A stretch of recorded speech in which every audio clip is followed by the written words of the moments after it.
Hey, what's going on everybody, and welcome back to another Python scripting tutorial. So today we're going to be looking at how to create a material shader and add it to an object. So let's go ahead and jump right in. So just to demonstrate what I mean, if I press the N key and then go to the shader library. If you've not seen this add-on, it is a free Blender add-on. You can go ahead and check the link in the description. So let me just change this to rendered view. Let's go ahead and select an object. And then let's add a material to it. So first we're going to be looking at how to add a basic material just by clicking a button like this. And again, you can play around with the material settings if you want. For example, we can change the roughness. And then we can give the user some more options, for example, to choose the color. If we go to stylized, then let's add a hologram. We can see we can add a pop-up menu. So it brings up a pop-up menu, which we can give the user an option to change the color. So we're going to be doing that as well. So let's change this to the scripting workspace. So I'm going to scroll through here, find scripting and click this. Go ahead and get rid of any panels that you don't need. So I'm just going to minimize this. Also this one. So first we need to create a panel, which is where our button is going to live. And then we're going to create an operator to change the material of our selected object to a certain material. So first let's go to templates and then to Python. And then we want to scroll through here and find UI panel simple. And we can use this as a starting point. So first let's go ahead and change the class name. It shouldn't be Hello World Panel. So go ahead and delete that. And we should follow the correct naming convention. If you want, you can check out the last video. There'll be a link up here which has the proper naming conventions. But essentially it's just the add-on name. Then it's going to be separated by an underscore. And then I'm going to type PT, which stands for panel type, and then separate that by an underscore. And then we can type main underscore panel. Now let's just get rid of this tooltip here. Then we have the label and the ID name.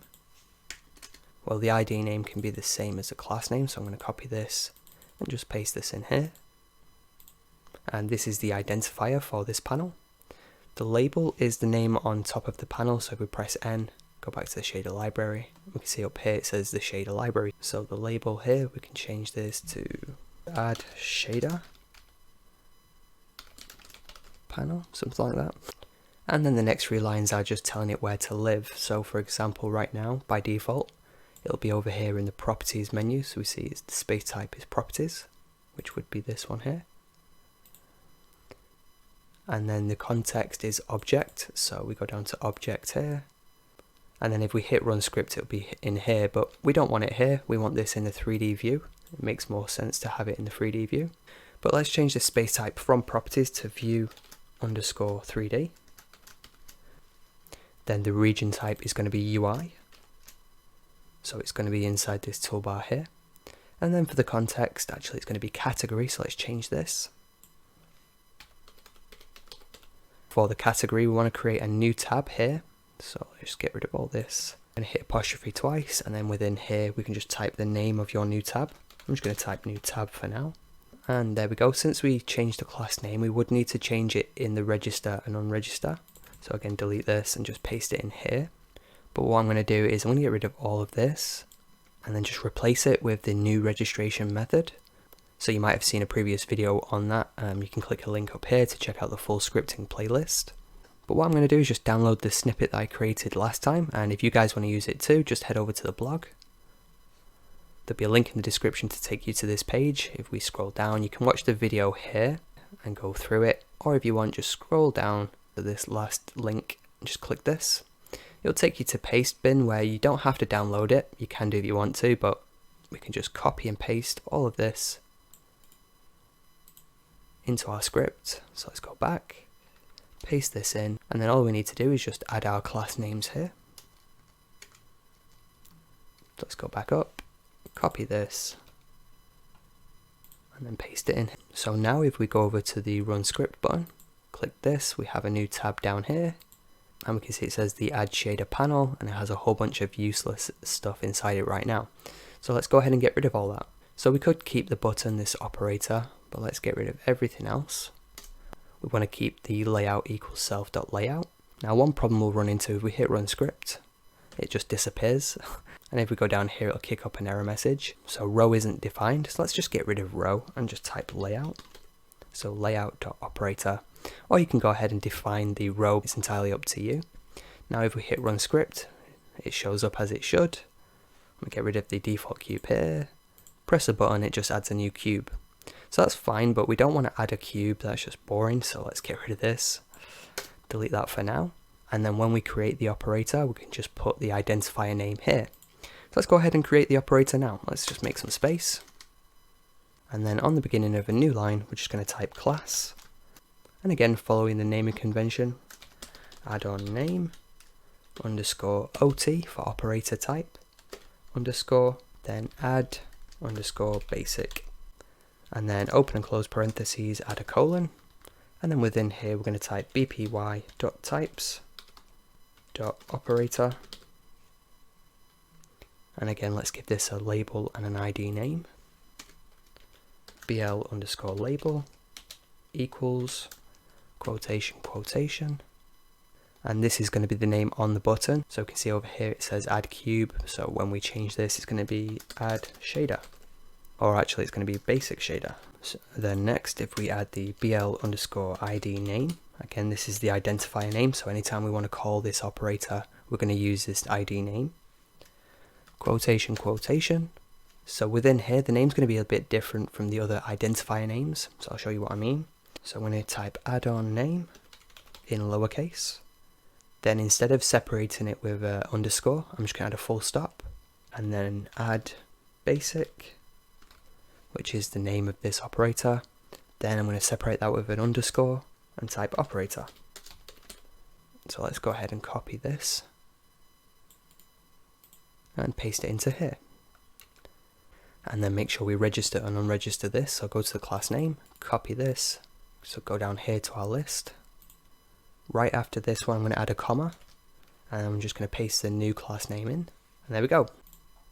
Now back at the operator, if we just make some space, we need to define what's going to be executed. So I'm going to type def execute. Open and close parentheses, add a colon. Then within here, I'm going to type self, comma, context. And then go to the end, hit enter. And then I'm going to type return. And then open brace, close brace.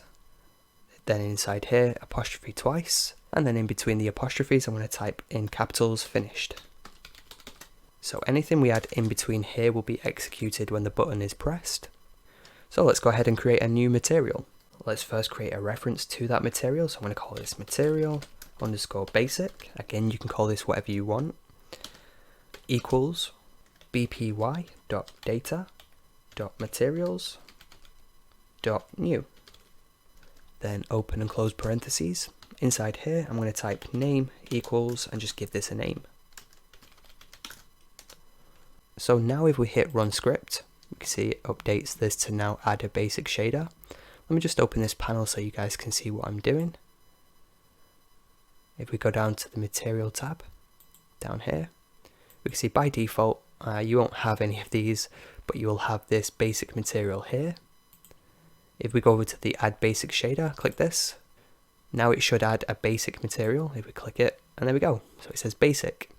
Click this to see what we're working with. We can see it's not actually using the node, so we actually need to define that. So let's close this back up.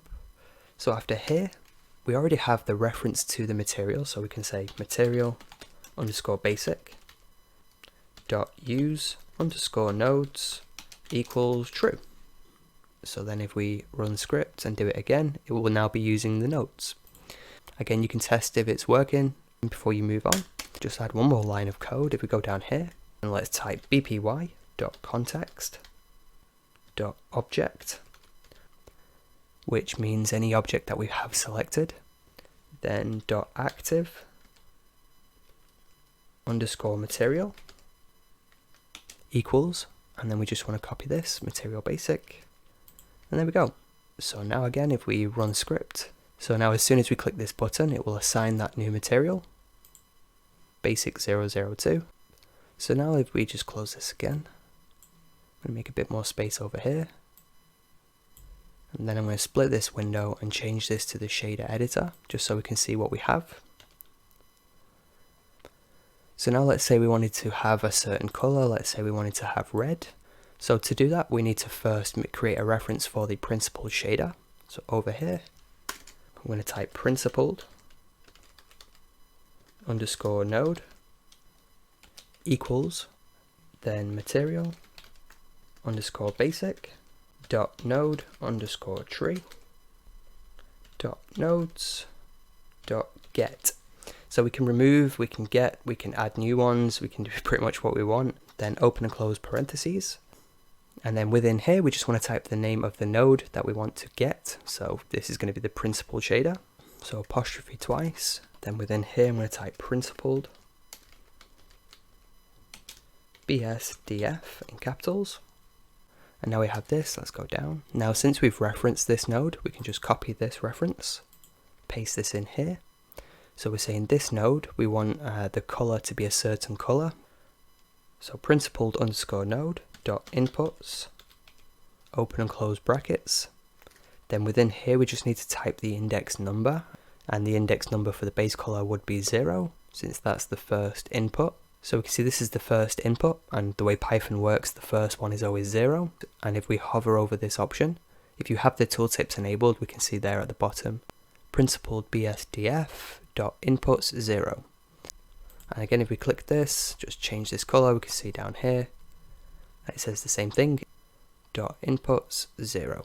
Then after the close bracket, dot default underscore value equals, and this is a color, so we'd need to use a tuple. If we open and close parentheses, a tuple is essentially a series of numbers. So we could say 0, 0, 0, 0. Now each one of these represents a certain channel. This would be the red channel, this would be the green channel, and this would be the blue channel. The last one would be the alpha channel, so this would always be 1, unless you want a lowered alpha. So for example, if we wanted to change this to red, we'd just change this first one to 1. Or if we wanted it to be green, or if we wanted it to be blue, you guys get the idea. Let's hit run script. Then if we hit add basic shader, we can see it creates a new material. It's changed the color to what we want. And there we go, it's really quite basic. And if you want to see this, we can just change this to the rendered view. And obviously if you wanted to change something like the roughness, we just did pretty much the same thing. In fact, we could copy most of this, copy it up to the equal sign, and then paste this in here. And then what we need to do is find out which index value the roughness is. So you could just count from the top. You could say 0, 1, 2, 3, 4, 5, 6, 7. Or again, if you click this roughness and just hit enter, we can see down here, it says input 7. So let's change this to 7. And we can change this roughness to whatever you want. I'm going to say 0.08, just for the fun of it. Then if we run script again, hit add basic shader. Now we can see it's a lot more shiny. So again, you can change any of these. You could also add a node. So for example, if we shift A, input RGB, let's just add one of these. Again, the process is very simple. We just hit enter. Then we need to create a reference for that node. So RGB underscore node equals. So first let's type this reference here, material basic. I'm going to copy this, paste this down here. Dot node underscore tree dot nodes dot new.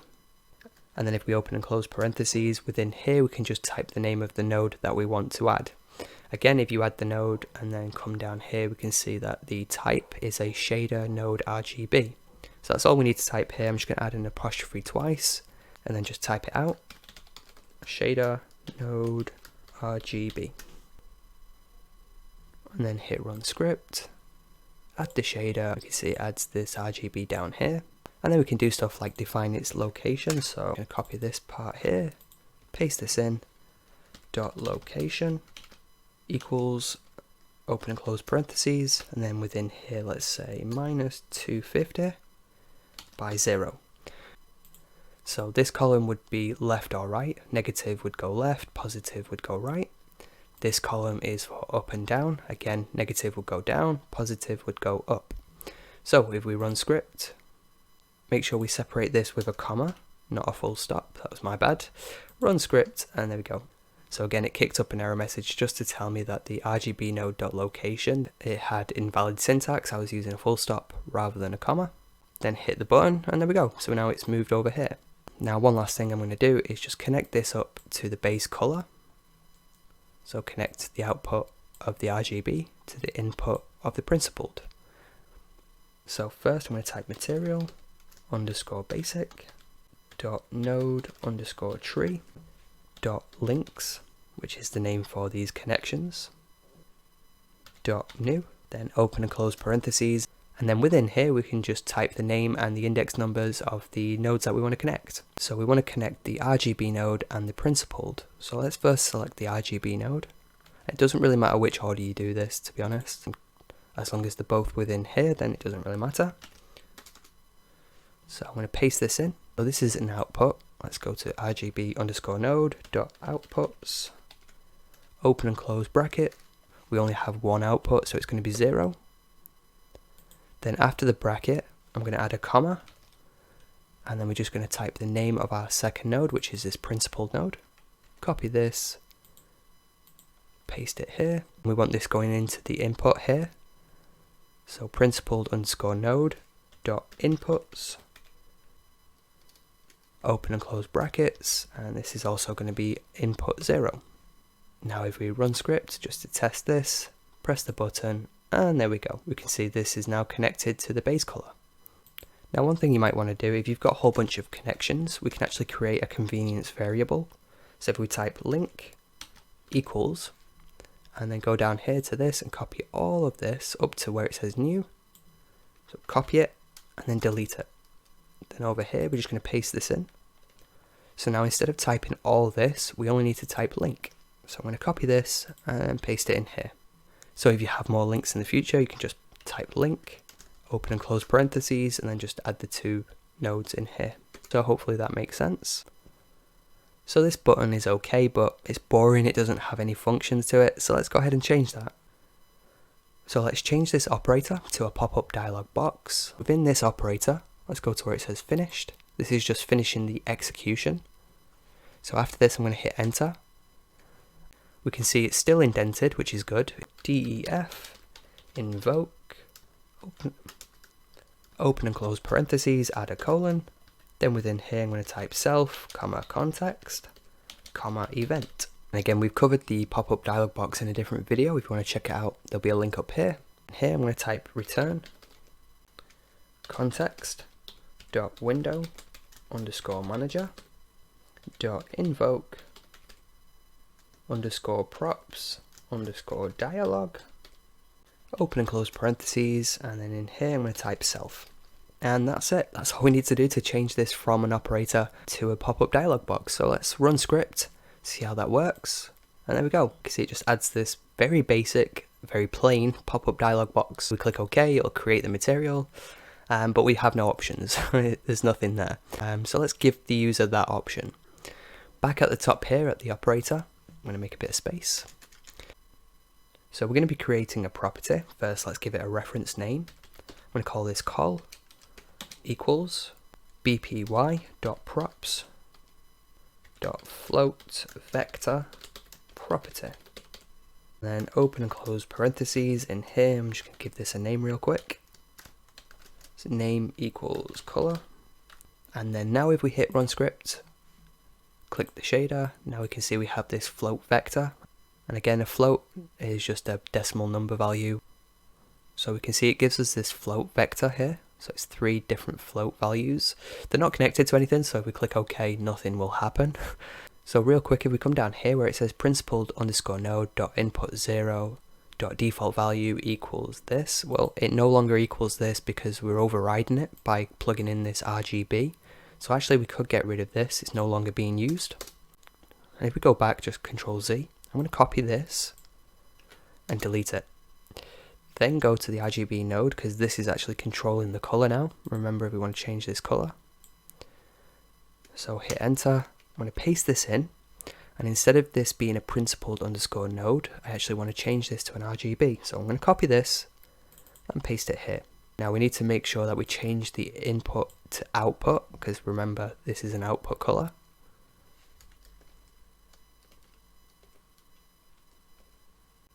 And there we go. So again, if we run script, add the basic shader, Click OK. We can see it changes it to a default blue because we're in the blue channel.